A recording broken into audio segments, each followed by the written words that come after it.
This video is going to be a look at the Ravens snag flat concept that Tyler Huntley used to find Kenyon Drake for essentially the game deciding play. We all know that the game winning touchdown was scored on the run by Tyler Huntley the very next play. This is going to be an examination of the play, how the Ravens used it to steal a win. And when I say that word steal, what I mean is it's a very unlikely play. It's very unique the way that it worked out in the game for a lot of reasons. And I'll try to illustrate those. I'm not just going to talk about one play, though, to be honest with you. I'm not just going to talk about that play, nor am I only going to show that one iteration of the play. I'm going to show multiple examples of the play to try to make at least one of my points. The snag flat concept is a short pass game designed to create a horizontal read. Okay, so here on the screen you have the formation the Ravens lined up in on that, penultimate play. The numerical reads, as I think I understand them, from right to left. 1-2 being the snag flat with Duvernay and Ricard. 3, which I think was really the intention of the play, Andrews running the over. And I'll kind of talk about that a little bit. I'm only going to show one play from the Broncos game, though, to be honest with you. So it's not like I'm going to be able to back up one of my assertions. Number 4, and actually that route by Oliver is kind of not drawn correctly. It's not really a dig. It's just another deeper over route. Post, skinny post, kind of. And then the flat, which Drake turns into a wheel. And, to catch the 12-yard pass from Huntley up the left sideline. So this is not a unique play concept. Most every spread team uses it and has used it for decades. I saw this stuff like this in the early 90s when I was in school. So, but there are two unique factors here, in my opinion, as it relates to how it works out in this situation. Number 1, Huntley gets to the 5th read. By my database, and the database that myself and others upkeep, we have not seen that happen yet. So I'm talking about 37 times where I have snag flat labeled from 2021 to 2022. Last year's film and this year's film. Haven't seen one example of us getting to the 5th read. And that includes Lamar and Huntley film from last year. So it's not like this is an attempt to say, well, Lamar's not getting to the last read. No, this is just how it worked out. And it's reality. It's the only time I've seen it get to the 5th read. And in terms of that player being targeted, in this case, Drake. So I think that makes it extremely unique. Second manner that I think makes it really unique is it's our backup quarterback and third string running back.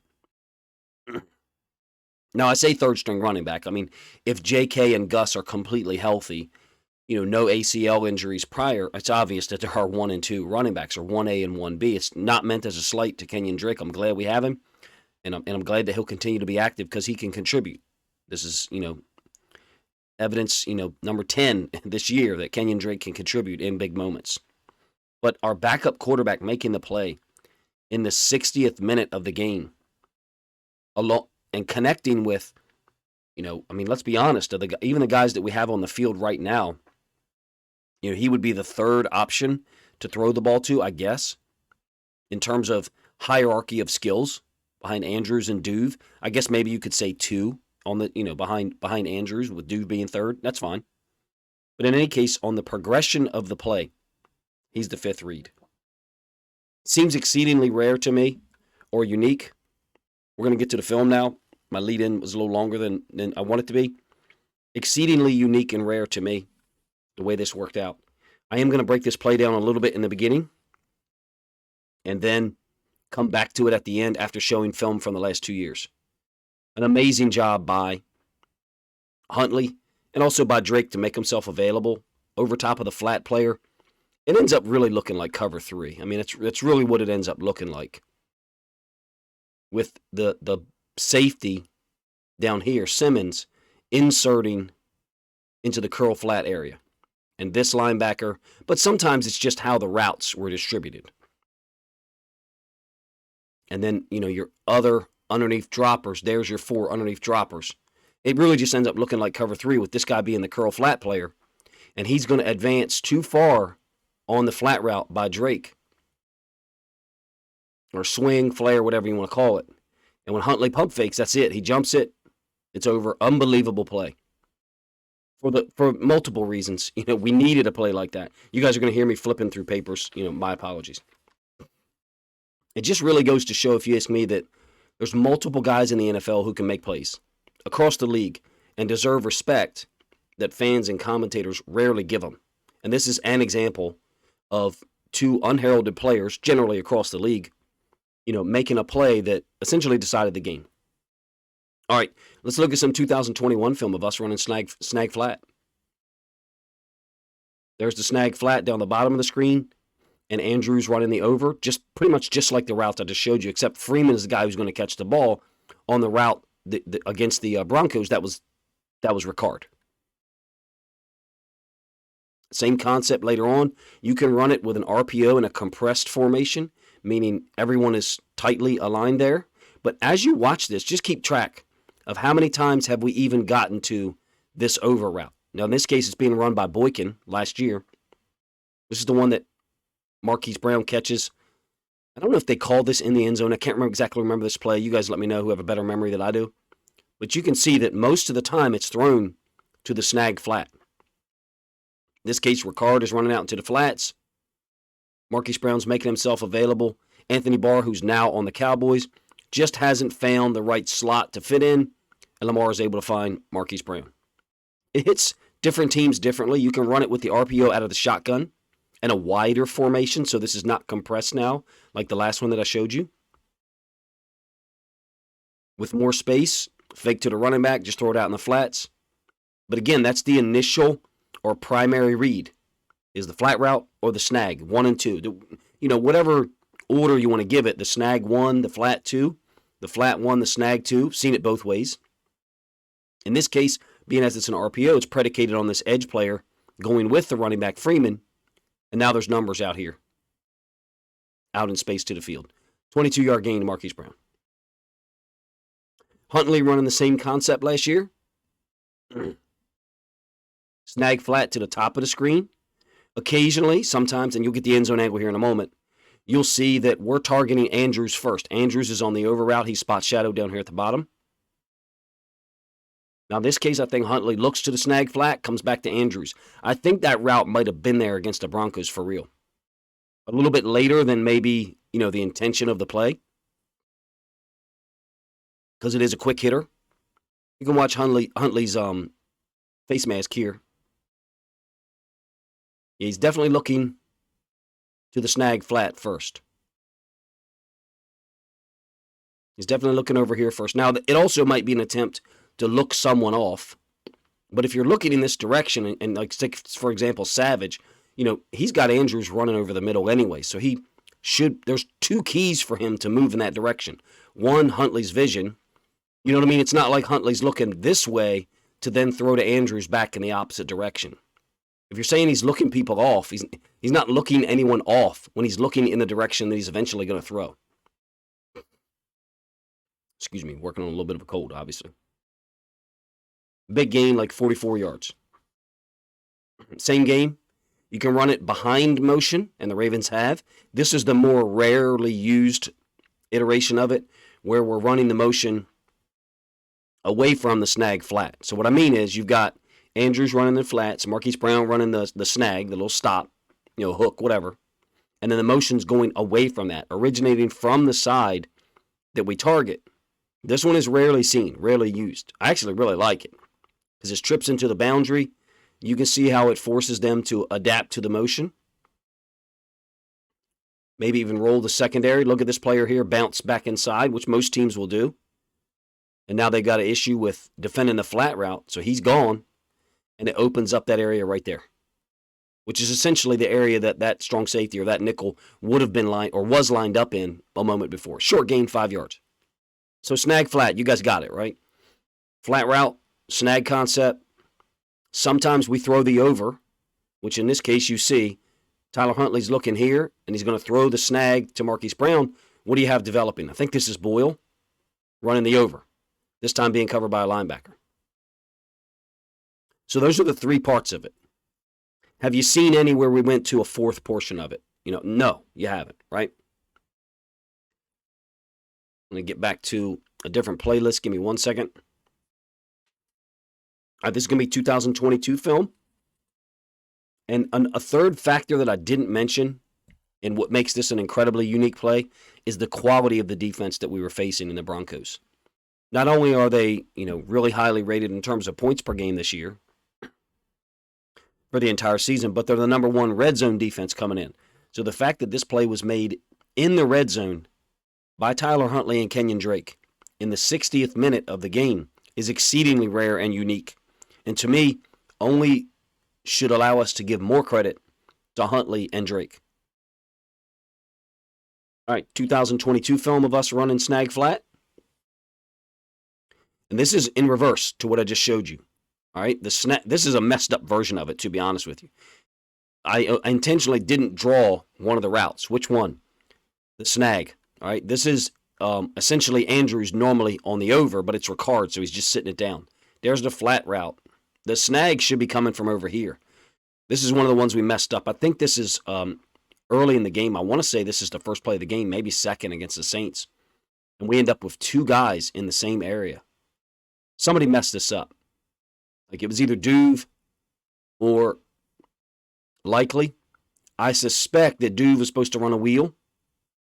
And so you're going to get, snag, flat. And then I suspect that Duve is maybe supposed to run a wheel. We haven't seen that before, to be honest with you.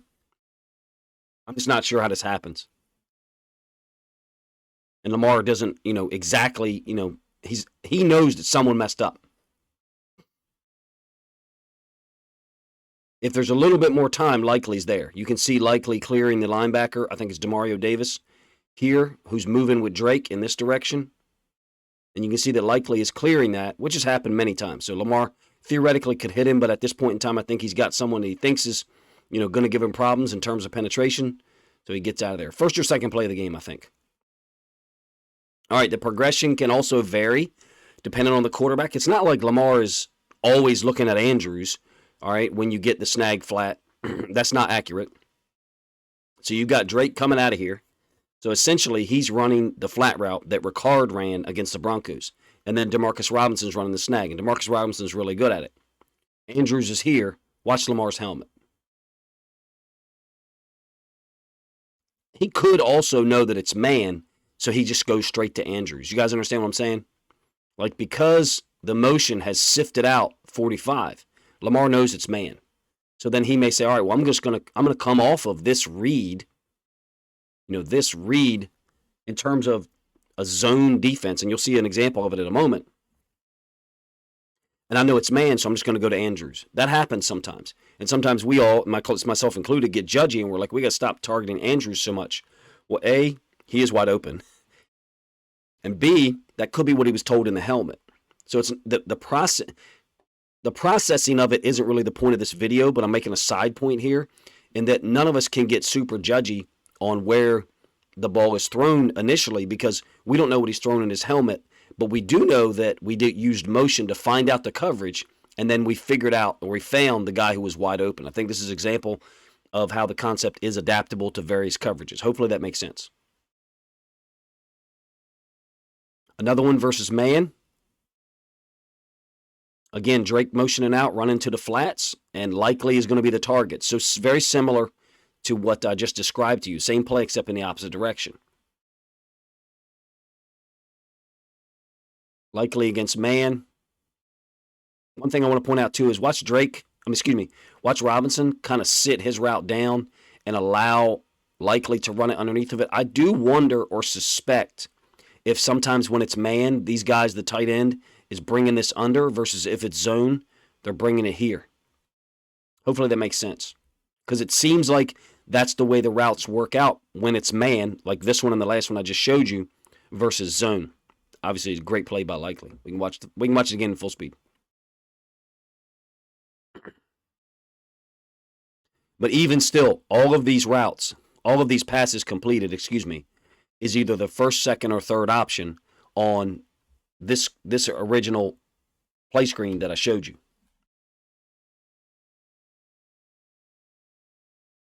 All right, another iteration of it is under center.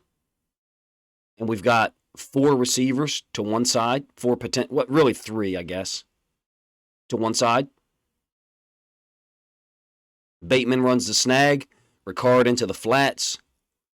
and you get to like corner route by Oliver. Snag, flat, and then Oliver running something like this. And sometimes he ends up close to Bateman for a second, but I think that's actually intentional.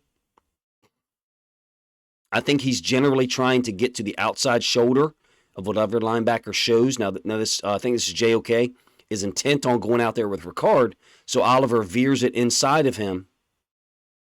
And I think he's just acting as a shield for whatever linebacker shows up and would be responsible for this area. Hopefully that makes sense. So the concept is adaptable. It's not like we're only running it to our right. We run it to our left some as well. I think there's something to be said, however, for the way Huntley finished it off by coming back to the left. All right, let's look at cover 2, so zone. So we're going to talk about these 3 defenders up here. Now, there is no motion used to sift out the coverage here.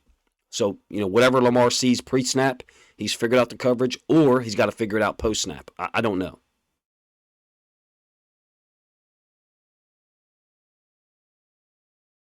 And you don't have the over route, coming from the other side, but everyone's not compressed, so that doesn't surprise me. It's a slot fade. I think you've got a slot fade. And then these guys running short routes. Slot fade, they say, defeats all coverages, or some people say that. But great read by Lamar. The corner sitting. The linebacker isn't expanding too much, so he throws it to Robinson kind of on the backside, a little bit to keep it away from that linebacker, I think. So he doesn't lead Robinson into the linebacker. Against the Bills earlier in the season, the motion again gets the linebacker out of there. Now, this is zone, just like I showed you on the last one. Slightly different zone. But you can see all eyes, looking at routes or looking at the quarterback. Milano is, initially went out with Dobbins in the flats, and then I think he recognizes what's happening. So he tries to get back there, but Lamar throws it away from him. Great play, great throw by Lamar. I think I'll show you the end zone angle too. But you can see his helmet is looking at the snag flat. And when we get back to the play against the Broncos, hopefully I haven't lost your attention. I don't know if people want me to dive deep into concepts, but I was trying to hammer home the snag flat with the over so that you as a listener or as a Ravens fan can recognize it during the game yourself. And you don't need somebody like me to point it out what play it was. All right, Lamar's throwing the ball to Robinson. We recognize that. We saw the all-22, but look, here's the over by Andrews. Again, it's against zone. So my contention is against man. Oftentimes, those tight ends are bringing this route across flat, like Likely did against the Bucs. And I think Andrews did against the Bucs as well. I think it was 2 plays in a row that I showed you against man. Hopefully that makes sense.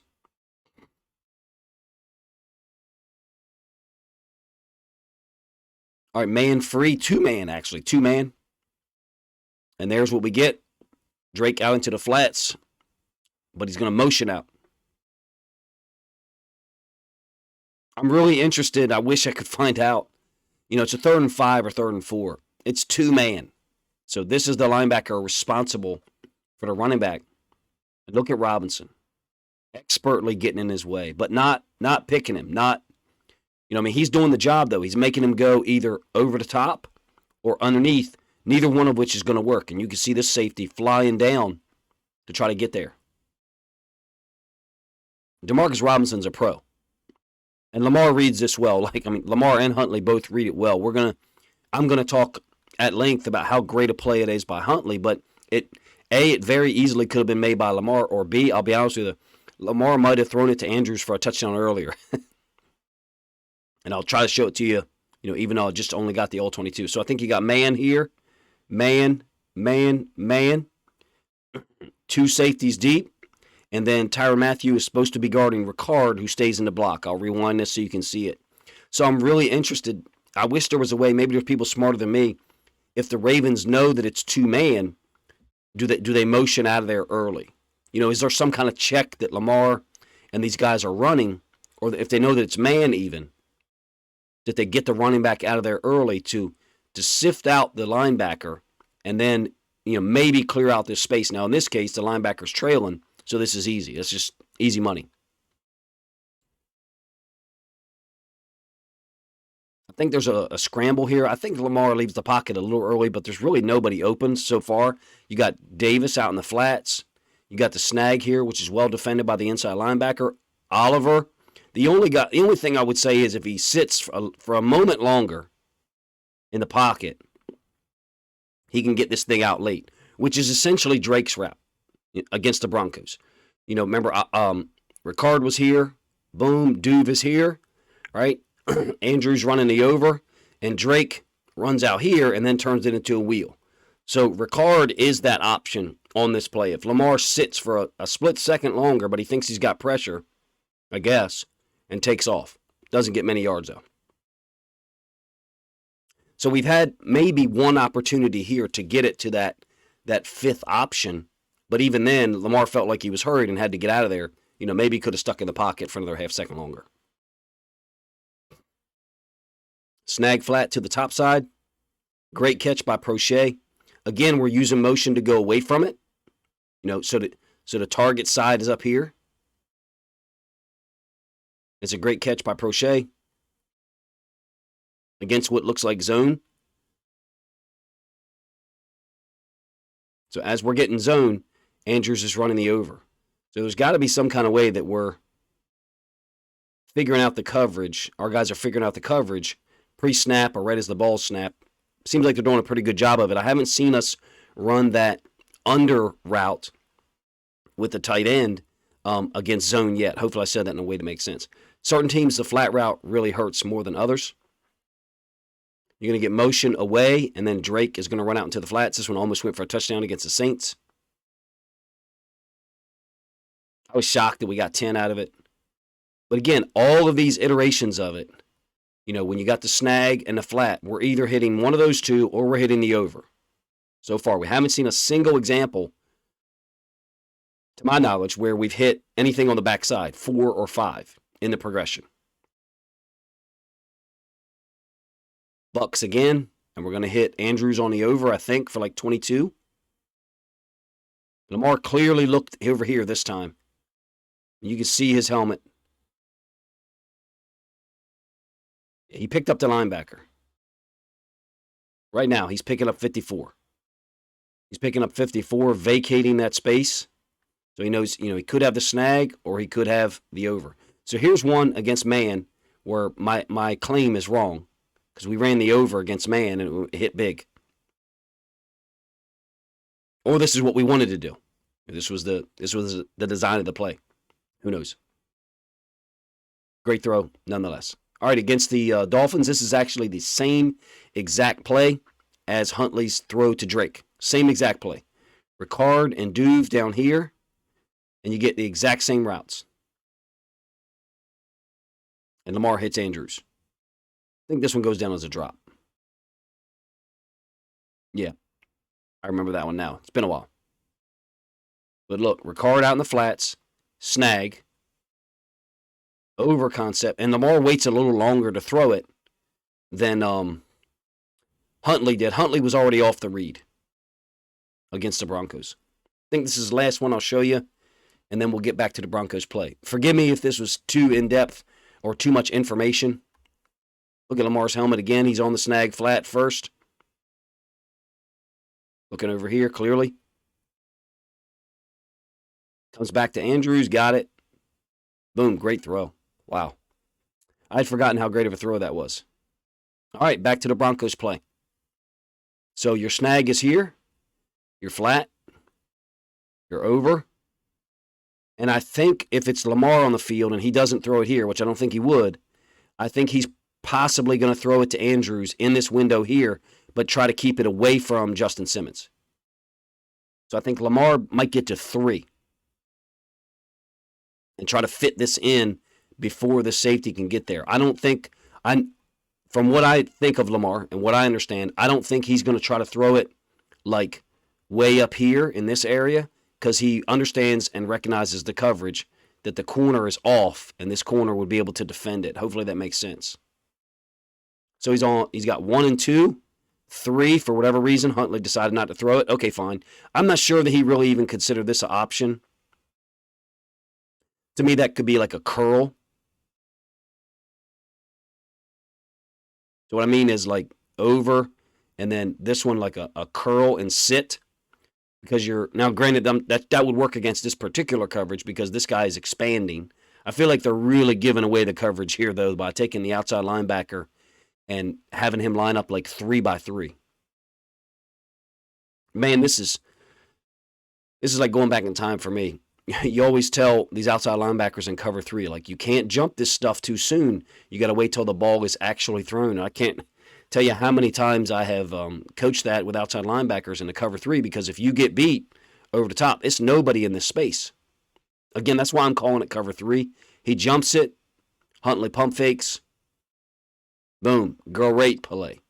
Over top of the curl flat guy, underneath of the corner. And I get it. Some people, say like it's a dangerous throw. I think Huntley understands the coverage. I think Huntley knows it's cover 3. Like now, can he see all of this? No, of course he can't. We got the all-22. But Huntley's the guy who's done the film study all week. Huntley's the guy who understands, okay, ball on the hash, outside linebacker, apex to the field, widened up.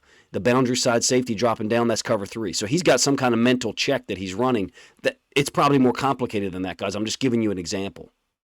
So when he gets this and Drake takes it upfield, he probably understands this corner will be deep. It's not like he's coming back here blindly and the corner could be sitting. He knows there's a flat player here, which is the OLB. They're not going to have 2 flat players, an OLB and a corner. Unbelievable play. Undrafted free agent, backup quarterback, backing up one of the best players in the league, and comes in and makes this play in the 60th minute. I have spent a lot of time talking about it on Twitter. Went on Film Study Ravens last night. Probably why I don't have a voice, because we talked for like 3 hours. I just love how Huntley does this. Try to pay attention to his helmet. I've shown you 20 plays from, 19 plays from 2021 and 2022. We have never seen us get back to this backside route in the plays that I've shown you. I actually have 37 plays, but I didn't want to show you 37 plays. We didn't get to that route in any of those either, okay? This is the only time I've seen it, and it came in the 60th minute against, the best red zone defense in the NFL by far. I think this is an exceedingly rare play, exceedingly unique manner in which Huntley executes it. Ken at Film Study Ravens was talking about, this D-end and possibly being able to pressure Huntley because he's, moving to his left. Yeah, it's a valid point, but it's like I said to him, scare money, don't make money. Huntley's trying to make a play. It's the last minute of the game, and he does it. Like, that's what playmakers do. He's a playmaker. We have a backup quarterback who's a playmaker. We forgot about that. I'm sure that I know I did. I know I forgot about it. I feel like I could watch this play all day and talk about all the things that we did right. We actually have a pocket that's formed here. Probably because they're not bringing the OLB for whatever reason. Tactical mistake by them. They should have attacked Falele, who played really rough, obviously. Let me know if you're as impressed by this play. I know I've talked about it ad nauseum. It's just, for me, having the info in the database and being able to see it constantly, label it, I recognize that we didn't get there. We haven't gotten there once in 2 years to that part of the read. Maybe we had that one play against the Bengals in week 5, when if Lamar holds in the pocket slightly longer, he could maybe hit Ricard on the 5th part of that. But I think it's just a credit to Huntley that he did it in the last minute. And here's the comparison that I used with Ken last night with other sports. Forgive me if my voice is annoying to you. My apologies. In Major League Baseball, when the game is decided in the bottom of the 9th, who's the pitcher? Usually a closer. The baddest dude in that position. Usually it's a closer, right? So whoever your hitter is got to do it against the best guy for the opposing team, for the defensive team, the pitcher. In the NBA, who takes the last shot? Generally, it's your best player. Or there's some kind of play where you scheme open a great standstill shooter to get the ball because of the attention and the gravity of your best player. In other sports, generally, at the end of the game, there's sports you can't control, though, like, soccer, hockey. I don't know that you can control the last 30 seconds of the game in the same way as you can in basketball and baseball and even football. Hopefully that makes sense. In this situation, our backup quarterback and a running back who got released 3 months ago, just made a game-winning play on an exceedingly rare progression where he got to the 5th option. I just continue to be amazed by it and have just wonderful things to say about those guys because it helped us steal a win. So if you sat through it this long and tolerated my voice, thank you. But let me know what you think of the breakdown. I'm sure as the video premieres, you guys are commenting. I feel like it's an amazing play. Helped us get to 8-4. I know there's a lot of negativity out there, and there should be. But this is an example of, two guys unheralded across the NFL, across the nation, making a play that turned a loss into a win. Now maybe the next play, if it's incomplete, maybe the next play we win the game. But that's not what happened. This is what happened. And this, to me, is the difference between everyone in the Baltimore Ravens universe being negative and only certain people who already had an axe to grind being negative, justifiably so, in some cases, don't get me wrong. But 8-4 is 8-4. 7-5 is like 6-6, for real. With Lamar being out, 7-5 is season over. And there's some people who think season over already. I would offer to you that this is an example that we shouldn't put people in boxes. We shouldn't put players in boxes and say they're only capable of this. Because you have an example here against the best red zone defense in the NFL through 13 games, 12 games, 13 games. And these guys were able to make it happen. Appreciate you guys checking the video out. Let me know what you think of my thoughts in the comment section. And if you enjoyed this video and the perspective that I'm trying to bring to this play and the study, please consider sharing it on social media.